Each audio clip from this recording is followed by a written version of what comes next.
नमस्कार विद्यार्थी मित्रमैत्रिणींनो, current affairs bye Meghali या आपल्या यूट्यूब चॅनलवरती तुमचं मनपूर्वक स्वागत आहे.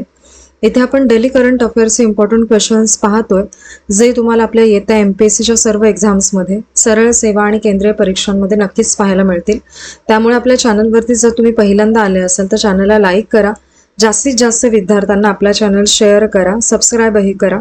महत्त्वाची गोष्ट, लेक्चर संपूर्ण पहा, एकही प्रश्न यातला स्किप करू नका. ठीक आहे, तर पाहूयात आजच्या म्हणजेच 29 जुलै 2026च्या चालू घडामोडी. महत्त्वाचे पॉइंट्स पहा. Question first. 29 जुलै रोजी कोणता आंतरराष्ट्रीय दिवस साजरा केला जातो? योग्य उत्तर आहे याचं पर्याय क्रमांक सी, आंतरराष्ट्रीय व्याघ्र दिन असतो या दिवशी 29 जुलै. महत्त्वाचे पॉइंट्स पहा याचे. 29 जुलैला आंतरराष्ट्रीय व्याघ्र दिन असतो आणि या दिवसाला ग्लोबल टायगर डे असंही म्हणतात. आणि 2010 मध्ये सेंट पीटर्सबर्ग टायगर समिटमध्ये या दिवसाची घोषणा झाली आणि या दिवशी जगभरामध्ये वाघांचे आणि त्यांच्या आदिवासांचे संरक्षण करण्यावरती भर दिला जातो. पुढील प्रश्न पहा. प्रश्न दुसरा. भारतीय रेल्वेने परभणी आणि मुदखेड ट्रॅक्शन अपग्रेड प्रकल्पासाठी किती निधी मंजूर केला आहे? तर या प्रश्नाचं योग्य उत्तर आहे पर्याय क्रमांक बी, 163 कोटी इतका. महत्त्वाचे पॉइंट्स पहा प्रश्नाचे. या प्रकल्पासाठी 163 कोटी रुपये खर्च होणार आहेत आणि हा जो प्रकल्प आहे तो परभणी मुदखेड या दुहेरी रेल्वे मार्गावरती राबवला जाणार आहे. हा मार्ग नांदेड विभागात येतो, जो दक्षिण मध्य रेल्वेसाठी महत्त्वाचा भाग आहे आणि परभणी मुदखेड रेल्वे मार्गाची एकूण जी लांबी आहे ते 164 किलोमीटर इतकी आहे. आणि नवीन प्रणाली लांब पल्ल्याच्या मार्गासाठी अधिक कार्यक्षम आणि शक्तिशाली वीज पुरवठा करते. या बदलामुळे जड माल गाड्यांचे संचालन सोपे होईल आणि क्षमतेमध्ये वाढ होईल. परभणी मुदखेड मार्ग हायली युटिलाइज्ड नेटवर्क रूट 9 मध्ये येतो, जो अजमेर, इंदूर, सिकंदराबाद आणि धोने या स्थानकांना जोडतो. हे लक्षात ठेवा. आणि भारतीय रेल्वेची स्थापना जी आहे ती 1853ला झाली आणि दक्षिण मध्य झोन त्यातील एक महत्त्वाचा विभाग आहे. पुढील प्रश्न पहा. प्रश्न तिसरा. मायक्रोसॉफ्टने सायबर सुरक्षेसाठी लॉन्च केलेल्या AI मॉडेलचं नाव काय आहे? तर याचं योग्य उत्तर आहे पर्याय क्रमांक D, MAI cyber one flash असं त्याचं नाव आहे. महत्त्वाचे पॉइंट्स पहा. MAI सायबर वन फ्लॅश हे मायक्रोसॉफ्टचं सायबर सुरक्षा क्षेत्रातील पहिलं खास AI मॉडेल आहे.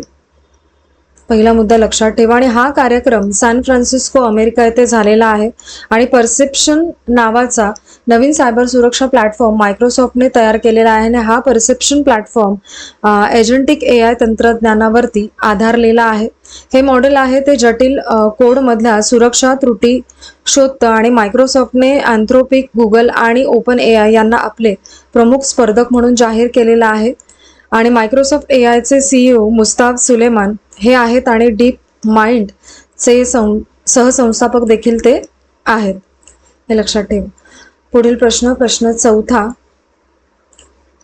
बुंडीब्युग्यो इबोला लसीच्या जगातील पहिल्या मानवी चाचणीला कुठे सुरुवात झाली आहे? तर या प्रश्नाचं योग्य उत्तर आहे पर्याय क्रमांक ए, ऑक्सफर्ड विद्यापीठ, ब्रिटन येथे. महत्त्वाचे पॉइंट्स पहा याचे.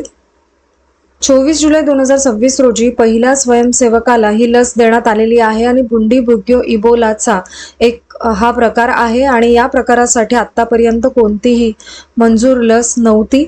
आणि ऑक्सफर्ड वॅक्सिन ग्रुप आणि पॅन्डेमिक सायन्सेस इन्स्टिट्यूट यांनी लसीच्या विकासामध्ये यांचा मोठा वाटा आहे आणि पुण्यातील सिरम इन्स्टिट्यूट ऑफ इंडिया देखील या लसीच्या विकासामध्ये सहभागी झालेली आहे.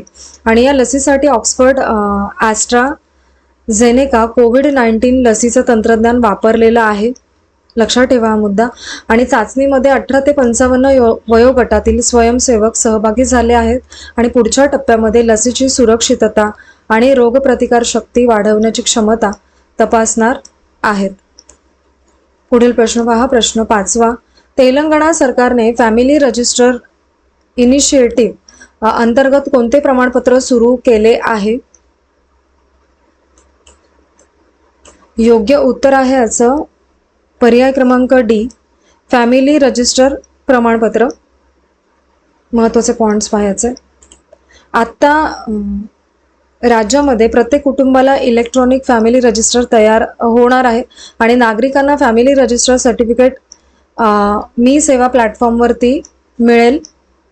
या नोंदणीसाठी रेशन कार्डचा डेटा वापरणार आहेत आणि प्रत्येक कुटुंबाला वेगळा फॅमिली रजिस्टर आयडेंटिफिकेशन नंबर म्हणजे FRIN मिळेल, जो रेशन कार्ड क्रमांकासारखा असेल आणि या सर्टिफिकेटमध्ये कुटुंबातल्या सदस्यांची पूर्ण माहिती असणार आहे असं हे रजिस्टर असेल. आणि फॅमिली रजिस्टर सर्टिफिकेट मिळवायला मी सेवा सेंटर ऑनलाईन पोर्टल किंवा मोबाईल ॲपवरून अर्ज करायला लागेल. पुढील प्रश्न पहा, प्रश्न 6वा. परीक्षा सुधारणा करण्यासाठी स्थापन करण्यात आलेल्या उच्चस्तरीय टास्क फोर्सचे प्रमुख कोण आहेत? तर याचं योग्य उत्तर आहे पर्याय क्रमांक सी, नंदन निकेलनी. महत्त्वाचे पॉइंट्स पहा. या टास्क फोर्सचं नेतृत्व नंदन निकेलनी करत आहेत आणि या टास्क फोर्सचं मुख्य काम म्हणजे परीक्षा प्रणाली पूर्णपणे सुरक्षित आणि गळतीमुक्त करणे असं आहे. आणि परीक्षा प्रक्रियेमध्ये पारदर्शकता आणण्यासाठी आणि टेक्नॉलॉजीवरती भर देण्यासाठी उपाययोजना होणार आहे. आणि टास्क फोर्स NTA सध्याची परीक्षा पद्धत कशी सुधारता येईल यासाठी बदल सुचवणार आहेत. आणि नंदन निकेलनी हे UIDAIचे माजी अध्यक्ष आहेत आणि आधार कार्डसारख्या मोठ्या योजनांमध्ये त्यांचं मोलाचं योगदान आहे. UPI सारख्या पेमेंट सिस्टीममध्येही त्यांचा मोठा वाटा आहे. आणि या टास्क फोर्समध्ये M Somnath, V Kamakoti IIT मद्रासचे संचालक आहेत ते, आणि तपन डेका, अनिता करवाल आणि लॉजिस्टिक तज्ज्ञ अमृत लाल मीना हे सदस्य आहेत. सदस्यही लक्षात ठेवा. पुढील प्रश्न पहा, प्रश्न 7वा. अंतराळ प्रक्षेपण रॉकेटमध्ये वापरण्यासाठी भारताने स्वदेशी कोणत्या प्रकारच्या चिप्सची घोषणा केलेली आहे? तर याचं योग्य उत्तर आहे पर्याय क्रमांक ए, सेमीकंडक्टर चिप्स. महत्त्वाचे पॉइंट्स पहा. 27 जुलै 2026 रोजी भारताने अंतराळ रॉकेटसाठी made in Bharat semiconductor chips येणार असल्याची घोषणा केली आणि केंद्रीय मंत्री अश्विनी वैष्णव यांनी ही बातमी दिलेली आहे. आणि स्कायरूट एरोस्पेसच्या विक्रम-1 टेस्ट फ्लाईट 1 ने कक्षेत यशस्वी प्रक्षेपण केले आणि विक्रम-1 हे भारतासाठी खाजगीरित्या तयार केलेलं पहिलं कक्षीय रॉकेट आहे. इस्रोने मार्च 2026 मध्ये पुढच्या 4 वर्षांमध्ये स्वतःचं सेमीकंडक्टर तयार करण्याची मोठी योजना जाहीर केलेली आहे. आणि विक्रम 3201 चं सादरीकरण सेमिकॉन इंडिया 2025 मध्ये करण्यात आलं होतं. आणि भारताची संपूर्ण अंतराळ इलेक्ट्रॉनिक्स यंत्रणा ISRO, SCL, VSSC, IIT Madras आणि स्कायरूट एरोस्पेस यांच्या योगदानावर उभी आहे. पुढील प्रश्न पहा, प्रश्न 8वा. राष्ट्रकुल क्रीडा स्पर्धा 2026 मध्ये महिला F57 शॉर्ट पुटमध्ये सुवर्णपदक कोणी जिंकलेलं आहे? तर याचं योग्य उत्तर आहे पर्याय क्रमांक बी, शर्मिला धनकर यांनी. महत्त्वाचे पॉइंट्स पहा. शर्मिला धनकर यांनी CWG 2026 मध्ये महिला F57 शॉर्ट पुटमध्ये शानदार सुवर्णपदक जिंकलेला आहे. आणि शर्मिलाचा थ्रो 9.81 मीटर हा तिचा हंगामातील सर्वोत्तम प्रयत्न ठरलेला आहे. आणि F57 हा पॅरा ॲथलेटिक्समधील एक वर्ग आहे जिथे शारीरिक अडचणी असलेल्या खेळाडूंना संधी मिळते.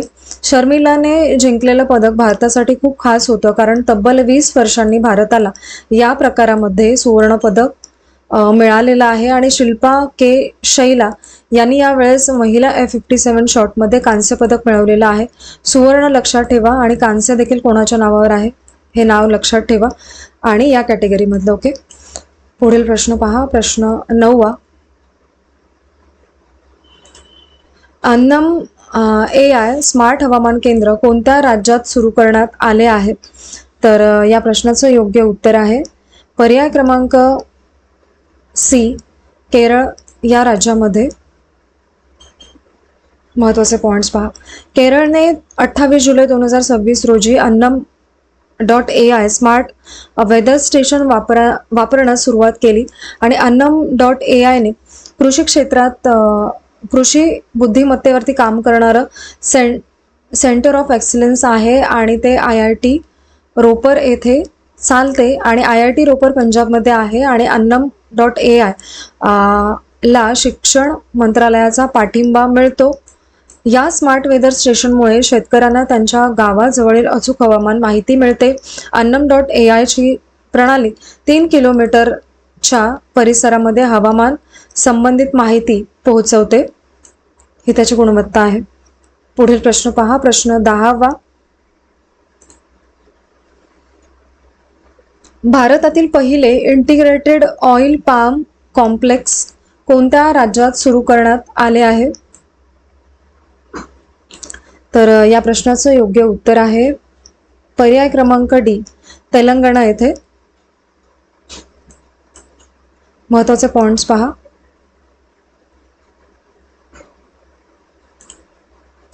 गोदरेज ॲग्रोवेटने 27 जुलै 2026 रोजी तेलंगणामध्ये भारतातील पहिला इंटिग्रेटेड ऑइल पाम कॉम्प्लेक्स सुरू केला आहे.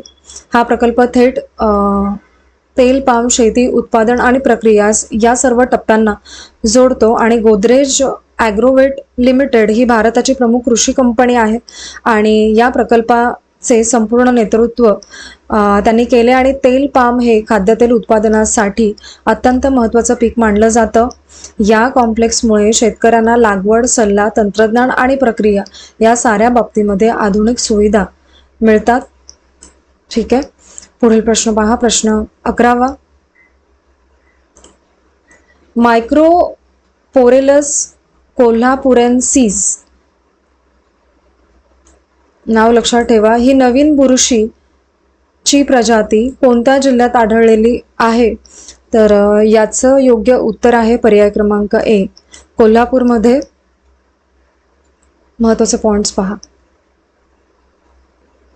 मायक्रोपोरेलस कोल्हापुरेन्सिस ही नवीन बुरशी प्रजाती कोल्हापूर जिल्ह्यात सापडलेली आहे आणि या बुरशीचा शोध जो आहे तो 27 जुलै 2026 ला लागला आणि ही बुरशी भुदरगड तालुक्यातील बेडी परिसरामध्ये सापडलेल्या सडलेल्या लाकडावरती दिसली. ठीक आहे, आणि मायक्रोपोरेलस कोल्हापुरेन्सिस पॉलिपोर फंगस गटातले आहे आणि ज्याला ब्रॅकेट फंगस असंही म्हणतात, हे देखील लक्षात ठेवा. आणि ह्या प्रजातीचा शोध जो आहे तो डॉक्टर अंजली पाटील आणि योगेश पाटील यांनी लावला. डॉक्टर अंजली पाटील या राजाराम कॉलेजच्या वनस्पती शास्त्र विभागाच्या प्रमुख आहेत. ठीक आहे, आणि ही बुरशी सॅप्रोट्रॉफिक प्रकारामध्ये मोडते आणि ही मृत सेंद्रिय पदार्थांचे विघटन करते आणि जंगलातील पोषक घटकांची पुनर्वापर प्रक्रिया ही या बुरशीमुळे सुलभ होते. नाव लक्षात ठेवा आणि जिल्हा. पुढील प्रश्न पहा, प्रश्न 12वा आणि आजचा आपला शेवटचा प्रश्न. ड्रग्स फ्री मुंबई अभियानाचा मुख्य उद्देश काय आहे? याचं योग्य उत्तर आहे पर्याय क्रमांक डी, विद्यार्थ्यांमध्ये जनजागृती व समुपदेशन करणे. योग्य उत्तर आहे याचं. महत्त्वाचे पॉइंट्स पहा. ड्रग फ्री मुंबई हा उपक्रम मुंबईत सध्या राबवतोय आणि या मोहिमेचा उद्देश म्हणजे विद्यार्थ्यांमध्ये अंमली पदार्थांविषयी जागरूकता निर्माण करणं असा आहे. शाळा आणि कॉलेजमध्ये समुपदेशन समित्या तयार करणं महत्त्वाचं मानलं जातं आणि मुंबई पोलीस या उपक्रमामध्ये सक्रियपणे सहभागी झालेले आहेत. त्यांच्या अँटी नार्कोटिक्स सेलकडून विद्यार्थ्यांना विविध माहिती पत्रकं आणि कार्यक्रम घेतले जात आहेत या अंतर्गत. आणि ड्रग फ्री मुंबई हे पूर्णपणे जनजागृतीवरती आधारित अभियान आहे. नशामुक्त भारत हे केंद्र सरकारचं मोठं राष्ट्रीय अभियान या उपक्रमाशी संलग्न आहे. जनजागृती, प्रतिबंध आणि समुपदेशन हे या मोहिमेचे प्रमुख आधार आहेत. ठीक आहे. तर आजचे आपले 29 जुलै 2026चे डेली करंट अफेअर्स पाहून झालेले आहेत. लेक्चर शेवटपर्यंत पाहत चला, प्रश्न स्किप करू नका, ही एकच विनंती आहे. आणि आजचे लेक्चर तुम्ही शेवटपर्यंत पाहिलेच असेल त्याबद्दल थँक्यू सो मच.